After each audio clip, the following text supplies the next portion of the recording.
Deltarune, the sequel to the award-winning indie RPG Undertale that, as of the release of this video, is still under development. When the entire first chapter of the game was suddenly shadow dropped on Halloween of 2018, us Undertale fans fell in love with the series all over again. While many of us expected either a prequel or a sequel of the original game, we ended up getting a whole new timeline with old friends and brand new lovable faces. Chris, the weird kid of the neighborhood that we control, Susie, the school bully who turns over a new leaf, and Rousey, the lovable and huggable Prince of Darkness. With brand-spanking new tunes, an evolved combat system, and hints of deeper lore, the fans are on the edge of their seats for the full release. Despite what a lot of people online have been saying, the creator of the game, Toby Fox, has stated in a twit-longer post that the final game will be released in its entirety instead of in chapters, so we've probably got a lot of time left to wait until we get the full story. However, in the 2 years since the demo's release, we've had glimpses into the development of Chapter 2. Today I'd like to speculate what will happen in the fun gang's next adventure in the Dark World. As you probably have guessed, this video has spoilers for Chapter 1 and potential spoilers for Chapter 2 of Deltarune. If you haven't already, I highly encourage you to download and play Chapter 1 of the game before you watch this video. You can get it on PC, Mac, Nintendo Switch, and PS4 all for free. Games like Undertale and Deltarune are best experienced through playing them yourselves, so please play them first. With that out of the way, let's begin.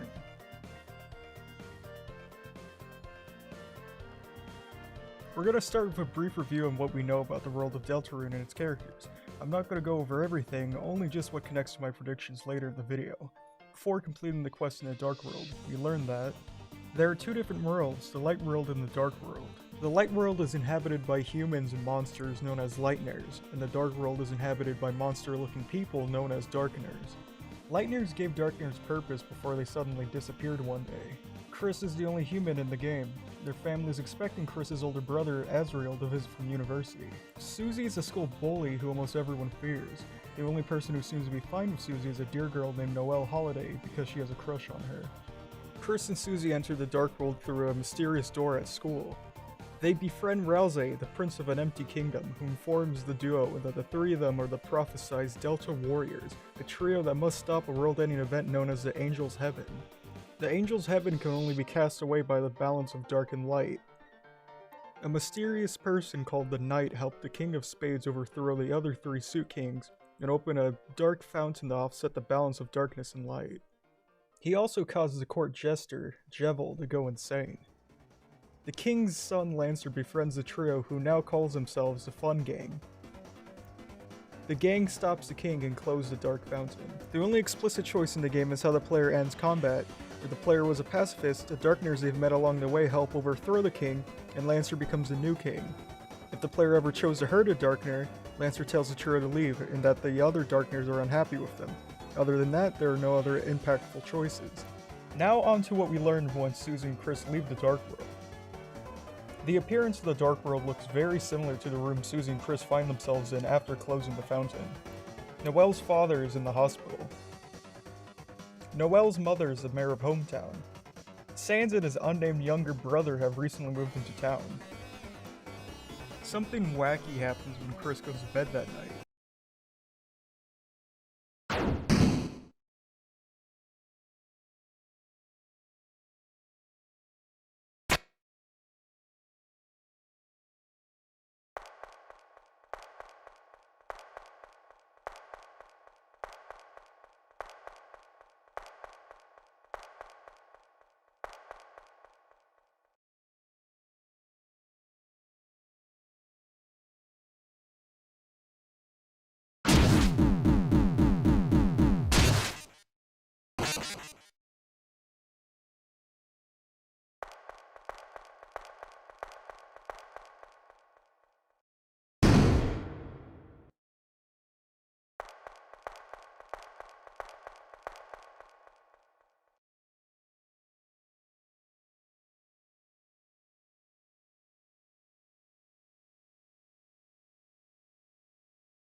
Okay, let's move on to what little we know about Chapter 2. Noelle will return in an interesting new outfit. There is a new song named Lost Girl. There is a new city area. Lancer becomes a key item somehow. There seems to be a doctor-themed battle or even battles. And that's it. Yeah, not much. Development-wise, Toby Fox did say it's going well, and that's some pretty good news at least.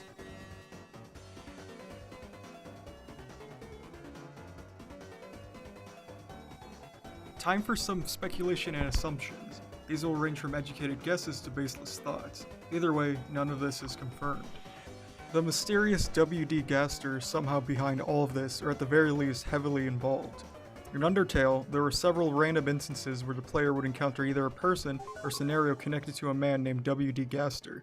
For the three of you who don't know who Gaster is, WD Gaster, full name most likely being Wing Din Gaster or Wing Ding Gaster, was the previous royal scientist before Alpheus. He's the creator of the core that powers the entire underground. Unfortunately for him, he fell into it and tragically died. Or did he?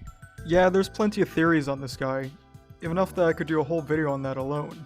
I'll just quickly go over some of the theories about him. He's probably related to Sans and Papyrus in some way due to his font-based name, and Sans' use of laser cannons known as Gaster blasters. Gaster can be found behind this door in Waterfall and he looks like this.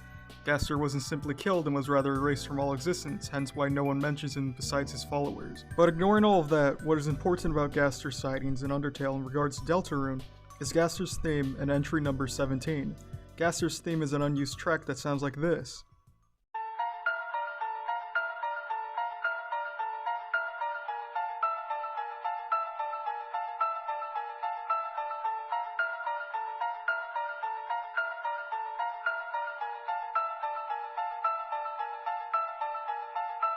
Sound familiar? It should, because it's in like every song in Deltarune.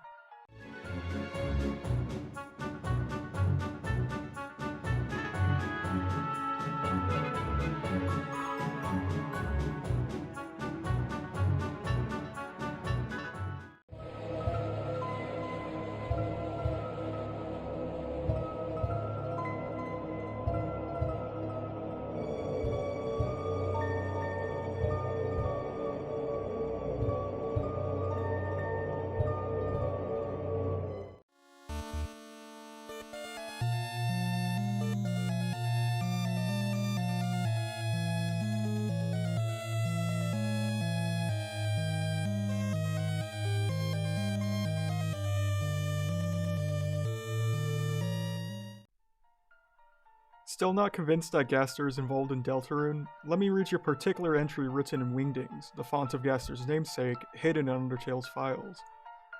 Entry number 17. Dark, darker, yet darker. The darkness keeps growing. The shadows cutting deeper.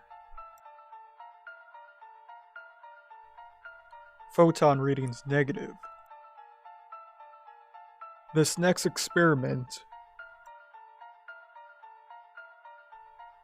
seems very, very interesting. What do you two think? What is most important with this message is the beginning. Dark, darker, yet darker. Obviously, darkness is a big thing in Deltarune, but there are also instances of characters saying variations of this line, like Sham. Rudy's terminally ill and will unfortunately pass away soon. When you return to hometown, if you visit the hospital, you walk in on this exchange between Noelle and her father.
Even though he makes a joke out of it, it seems like Rudy knows his days are numbered.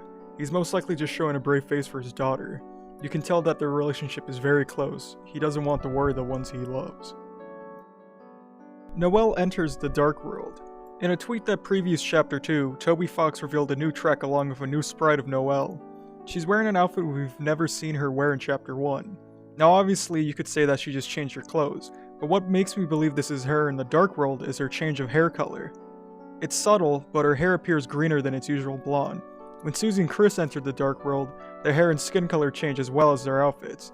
I believe the same thing has happened to Noelle. You could argue it's the lighting, but very rarely do overworld sprites change based off lighting in Undertale and Deltarune. Alright, with all that information out of the way, I'd say it's about time we get into my rendition of Chapter 2 of Deltarune.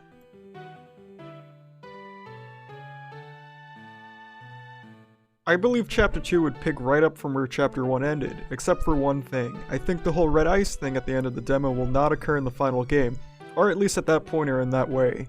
I believe it was just there to have a cliffhanger to build up hype. I've seen a lot of fan continuations where Chris basically does another genocide route, but I think that would be a little boring if we just did more of the same.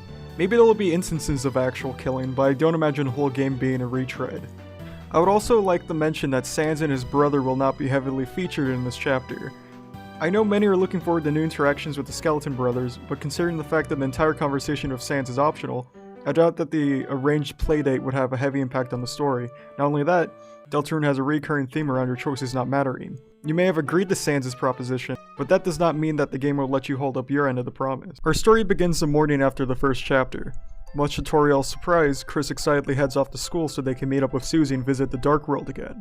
After some peer pressure to skip class from Susie before the first bell, the two of them try to enter the same door from last time, but when they open it, it's just an ordinary storage room. They try again, close, open, storage room. They're disappointed, but they plan on trying again after class. At first, Susie considers the idea of trying again and again until it works instead of going to class, but after turning over a new leaf in the Dark World, she listens to Chris and goes to class with them. When they enter the classroom, Noelle's desk is empty. Before the bell rings, some of the students are talking about Noelle's absence, so she's usually very enthusiastic about school, would only miss it for a legitimate reason. Alpheus tells the class to settle down and the school day progresses normally. Flash forward to when class ends. As the two exit the classroom, Toriel is standing outside. She briefly introduces herself to Susie and tells her that Chris can't play after school today. She won't be explicit about it, but it's clear that Toriel has something important to tell Chris. The car ride is mostly silent. Toriel doesn't know what to say. When they arrive home, Chris is welcomed to quite the surprise. Asgore is there. Toriel's ex-husband would only be over if something big happened, and something big it did. Chris's parents tell them that their neighbor and close family friend, Rudy Holiday, has passed away this morning. Flash forward to sunset. As they help each other with the grieving process, they hear a knock on the door. It's Caddy's father. He tells the family that Mayor Holiday has arranged a search party for Noelle. No one has seen her since her father's passing. She never showed up to school despite telling her mother that she planned on attending that day. The mayor had assumed her daughter just wanted something to distract her from the pain of losing her father, so she didn't think much of it at the time. It seems as if Mrs. Holliday's own grief has clouded her judgment. The family joins the search party and begins looking around the library near the school. The town is so small, it shouldn't be too hard to find her, right? Susie sees the trio and pulls Chris aside. She tells Chris's parents that she and Chris can pair up to extend the search party's reach. Asgore is all for the idea of widening the search party, but Toriel is a bit hesitant due to her past with the oafish gardener. She does agree though. Chris hasn't had any friends since Azrael went off to college, so she's just happy to see Chris has someone to hang out with, even if the current situation is not the most ideal one. Susie may be a bit of a brute, but she's not all brawn and no brains. She asks Chris, "Isn't it weird that Noelle has disappeared entirely without a trace in this boring little town?" Susie thinks the Dark World may have had something to do with it. They head east to the school so they can access the door to the Dark World. The front door to the school is unlocked due to others already checking the building for the lost girl. Once again, the door doesn't work, no matter what they try. The two of them decide to take a break to think of what to do. Suddenly, Susie has an idea. What if there are other doors? They try to think of places Noelle might have gone. Perhaps Alpheus' classroom? The library, maybe? No, they're thinking about her school life too much. Suddenly, they have an idea. The hospital. The two rush over to the front doors of the building. When they reach their destination, no one is around. The area is silent. Suddenly, the world darkens around them, and the air feels strange. Just like when the duo went to the storage room the day prior. They recognize this feeling and know that they were right. They run to the doors and when they open it, nothing but darkness is on the other side. They jump in and fall into the dark world once again. They wake up in a place similar to the unknown area from the start of chapter 1. They make their way through it and reach the castle town again. Except this time, it's not as empty as it was before. Well, only if you chose to be pacifists in the last chapter. After the Darkners saw the kindness of the Delta warriors, some of them went back with Rousey to his kingdom. I believe this could be a trend in the game. Every time you clear a chapter without harming any enemies, some of them will go to Rousey's kingdom to provide the protagonist with help in later chapters. They go to the castle and meet up with Rousey, who is excited to see his friends again. However, the welcoming party is cut short when the Lightners tell the prince about Noelle. Rousey agrees to help his friends, and the trio reunites to find Noelle. They begin with asking the new inhabitants of Castletown if they've seen Noelle. All of them say no, but one subject has possibly related news. East of the Great Door, a second enormous door appeared. The three of them are shocked, especially Rousey. The prince is now dead set on investigating this new door. There could be another dark fountain behind it that could bring forth the disastrous Angel's Heaven. The trio enters the second Great Door and they find themselves in the city. Hijinks ensue and they eventually bump into Lancer, who is just here because he thought the door looked cool. Susie has a soft spot for Lancer, so she's afraid he'll get himself hurt if left on his own, so she tells him to come with them. He then becomes a key item to save the group. He wouldn't be an actual party member with just cameo inserts and cutscenes of battles. The Darkners in this new area are not card themed. Instead they look like this. Yeah, I don't know what these are, but they look like this. I believe other enemies would be based off medicine and other hospital themed items. After braving the city, they reach some sort of snowfield area. I know there isn't anything like this in chapter 1 or chapter 2 previews, so I'm just including this to connect to the final area of this chapter. I also think it fits with the aesthetics of the Holiday family. It would be here where they find Noelle. She's feeling quite the mix of emotions when they discover her. Grief from her father's death, confusion from the discovery of the Dark World, and some embarrassment with being found by her crush while in such a vulnerable state. Noelle and the Fun Gang have a heart-to-heart as she explains how she got here. All the while, the Delta warriors try to cheer her up and support her during this tough time in her life. She joins the team, but not as a party member, or at least not yet. Noelle doesn't seem like she'd be much of a fighter. Once they reach the outskirts of the snowfield, they reach a giant ice palace. From the outside, the party can see a dark fountain erupting from the stronghold. Something about the architecture of the palace reminds Noelle of something, but she can't quite put her finger on it. Before entering the palace, the Fun Gang is ambushed by the palace's ruler, another follower of the Knight. They engage in combat, but the palace's ruler outclasses them in strength. They're all brought to the brink of death, so the opponent decides to leave them to succumb to their wounds. It seems like our heroes have fallen, but suddenly, Noelle uses magic to heal the trio.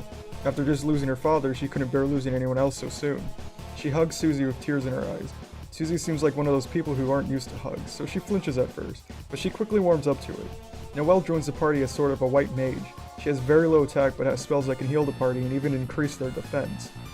When the group enters the front door, Noelle finally realizes why the palace looks so familiar. It's just like the one in the game that her and her father played. The newly formed quartet brave the Ice Palace, defeat its ruler, find out more about the Knight and possibly Gaster, and close their second dark fountain. There would be two endings.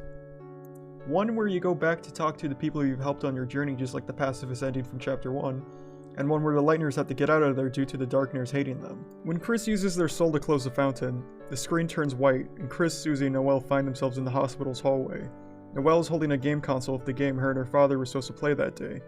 Much like the previous era of the Dark World being a reflection of the unused classroom, this one was a reflection of the game. Susie notices Noelle's silence and asks if she'll be okay. Noelle says yeah solemnly.